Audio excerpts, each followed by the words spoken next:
Hi guys, another head-to-head for you today.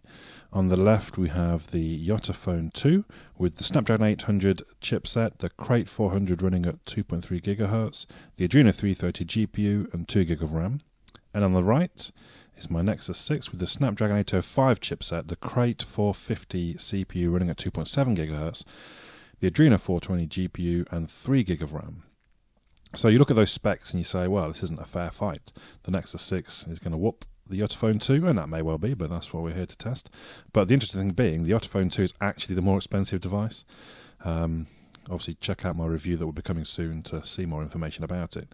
So we go straight to the Angry Birds opening test, and we see the Nexus 6, does come in quicker on the first run, and of course, we'll do a second run just to check the results.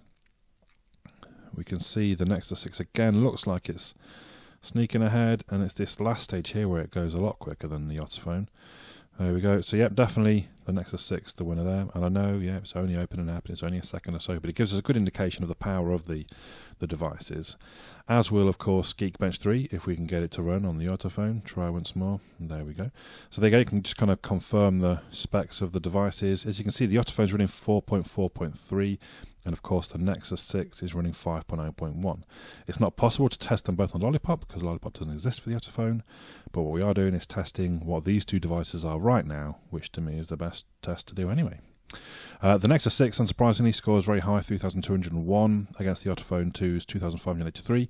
Not a massive surprise, having seen the specs of both devices. The Nexus 6 is, for me, the top benchmarking device of 2014, so it's no surprise that it wins this one, and it does win it quite comfortably, really.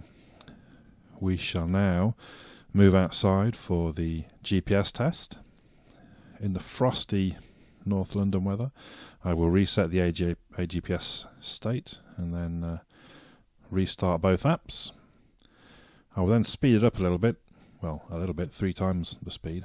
You can see they're both locking at quite a similar rate actually. Then the Nexus 6 starts just edging ahead. The YotaPhone comes back. Then we go back to normal speed to see. It's very close actually. There, the Nexus 6 only just locks first, so only a second or so. Both pretty good performance. No issues really for the GPS, but the Nexus 6 once again wins. We now move on to the speaker test. Now, I think the Nexus 6 has some of the best speakers I've heard, so this again might be a little bit unfair. But again, the YotaPhone 2 is actually the more expensive device, just to remind you. Check the volumes up. I'll be right there for you. Tell me what to say. Where to go, tell me what to do. I'll be right there for you. My apartment complex on a 10-speed, which I've acquired parts that I find in the garbage. A frame through the neighborhood of my apartment complex on a 10-speed, which I've acquired parts. Put tires on it, headphones on it, straight ahead. Kids try and start that I find in the garbage. A frame and put tires on it. So, with me sitting right in front of these devices, I can tell you it's very clear the Nexus 6 has better sound for music. We'll then move on to the voice test. Essentially gave organizations like GCHQ and the NSA a free rein to go do mass surveillance. Essentially gave organizations like GCHQ and the NSA a free rein to go do mass surveillance.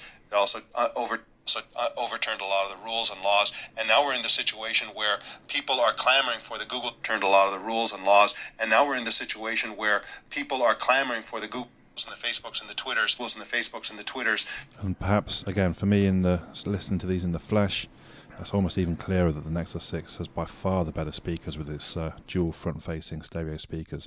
To me, very important when I'm listening to podcasts, but also important if you happen to use the speakerphone when you're making phone calls, perhaps. We will move on to the browser test, starting with the BBC website. Now, there we go, start them both at the same time. I think that was very quick actually. I think the Nexus 6 snuck in with the winner. We can see them both very smooth scrolling. I would point out I think the YotaPhone 2 seems to have whiter whites, if that makes sense. I sort of noticed it earlier on, but I think it's quite visible there as well. So we go on to the NFL.com website. the Nexus 6 the clear winner in this instance. The YotaPhone's still loaded. There we go, it's loaded. So again, quite a clear victory on the second one for the Nexus 6. Both slick and smooth, I would say, no issues at all there. We go on to the last website, which will be, if I can type, Engadget.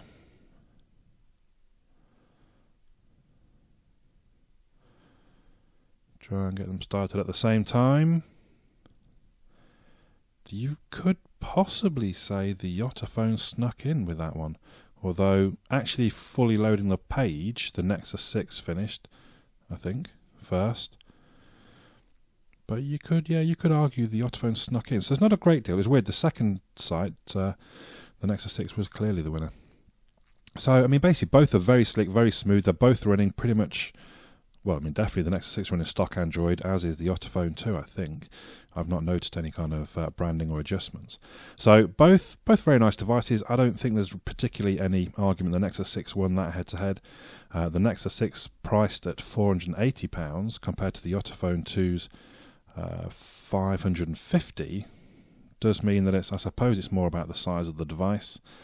Can you handle the huge big screen of the Nexus? Or do you prefer the smaller screen? I mean, obviously the back display, as you can see there, is a massive big factor when deciding between these two. But the Nexus 6, definitely the device with all the power. Leave me your thoughts and comments down below the video. My name's Andy. I'll catch you all again soon.